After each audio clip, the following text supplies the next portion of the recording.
पिछले कुछ वर्षों से समूचे बुंदेलखंड में आवारा गौवंश की संख्या तेजी से बढ़ी है। सरकार के लाख दावों के बावजूद गौशालाओं में गौवंश की मौजूदगी कम है, जबकि सड़कों पर ये बहुतायात में मौजूद हैं। सड़कों पर भटकते इस गौवंश के कारण छतरपुर में हादसों की संख्या भी बढ़ गई है। सिर्फ छतरपुर जिले में ही हर साल तमाम छोटे बड़े हादसों के कारण 500 से ज्यादा गौवंश की मृत्यु की घटनाएं सामने आ रही हैं। हालांकि हादसों के आंकड़ों का कोई सरकारी संग्रहण नहीं किया जा रहा है, लेकिन गौ सेवा के लिए काम करने वाले गौ चिकित्सक बताते हैं कि पिछले कुछ वर्षों में हादसों के कारण बड़ी संख्या में गौवंश मारा जा रहा है। छतरपुर में गौ चिकित्सालय संचालित करने वाले रविराज सिंह ने बताया कि हर साल लगभग 500 से 700 गायों का वे उपचार कर रहे हैं, जिनमें 500 से ज्यादा गायें मारी जा रही हैं। गायों के मरने के आंकड़े बरसात के सीजन में तेजी से बढ़ जाते हैं। आवारा गौवंश खेतों की जगह सूखी हुई सड़कों पर बैठता है, जहां तेज रफ्तार वाहनों के कारण इनकी जान चली जाती है। कई बार हादसों के कारण वाहन चालक भी मारे जाते हैं। इनके भी वर्गीकृत आंकड़े यातायात पुलिस के द्वारा एकत्रित नहीं किए जा रहे। कुल मिलाकर सड़कों पर चलने वाले हादसों का ये सिलसिला तब तक थम नहीं सकता जब तक इस गौवंश के पुनर्स्थापन के लिए कोई ठोस कदम न उठाए जाएं। हमारा जो उपचार केंद्र चलाते हैं हम लोग प्राइवेट तौर पे, मतलब इसको जन सहयोग से चलता है ये, और हम लोग केवल घायल और बीमार गायों का इलाज करते हैं, गौशाला तो नहीं चलाते हैं। और ये हमारा करीब 5-5.5 साल से हम लोग चला रहे हैं।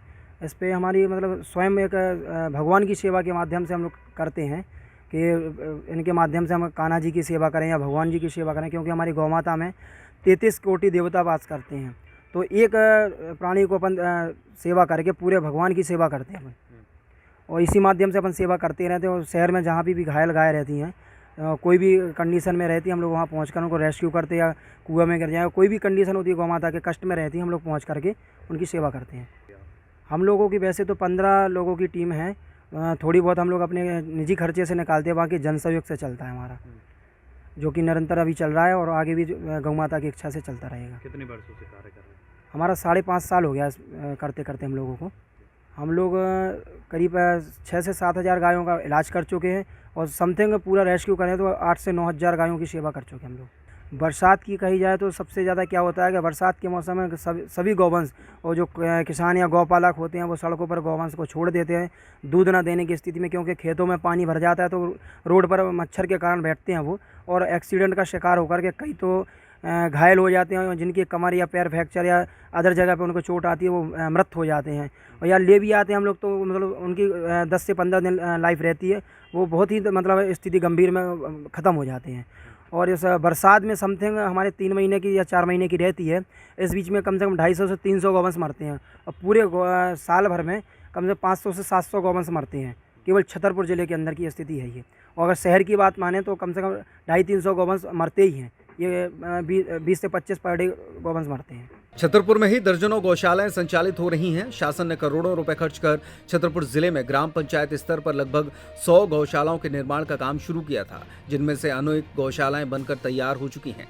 कई गौशालाएं पंचायत के हवाले हैं तो कई गौशालाओं को सामाजिक संस्थाओं के द्वारा चलाया जा रहा है, लेकिन अधिकांश गौशालाएं कागजों में ही चल रही हैं।